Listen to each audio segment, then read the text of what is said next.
Patay sa lalaki matapos atakihin sa puso at mahulog sa baha sa Caloocan. Saksi, si Jonathan Andal. Meron kay 32 rescue! Baka! Dali! Isinakay sa upuan para ma-rescue sa baha ang isang lalaking natagpuan nilang nakalubog sa tubig na walang malay. Sa bigat ng biktima na tila pinasok nila ng tubig ang katawan, 10 lalaki na ang nagtulong-tulong magbuhat. Pero pahirapan ng rescue dahil salubong sa rumaragasang baha ang direksyon nila palabas. Pagdating ng rescue boat ng Barangay 32 Caloocan, inilipat na ang biktima. Inabot pa ng kalahating oras bago ito nakarating sa ospital. Pero hindi na siya umabot ng buhay.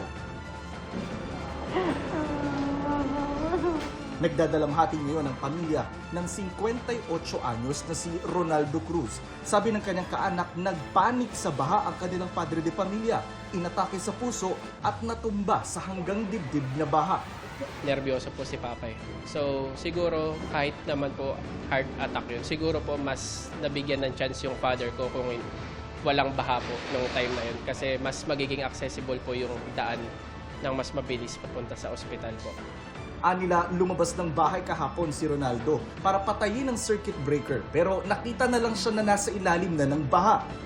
Hanggang dibdib po ang baha po ron sa kanila. Tinis na rin po ng mga doktor na tinubuhan na at maraming tubig na nakuha sa kanyang katawan. Hinabot daw ng lagpas tao at rumaragasa yung baha na naranasan nila rito kahapon. Ang panawagan ngayon ng mga residente, sana raw may maayos na flood control, gumaganang flood control na maitayo dito sa kanilang barangay para masolusyonan na yung kanilang problema. Sabi ng anak ni Ronaldo, sana hindi na mangyari sa iba nilang kabarangay ang sinapit ng kanyang ama.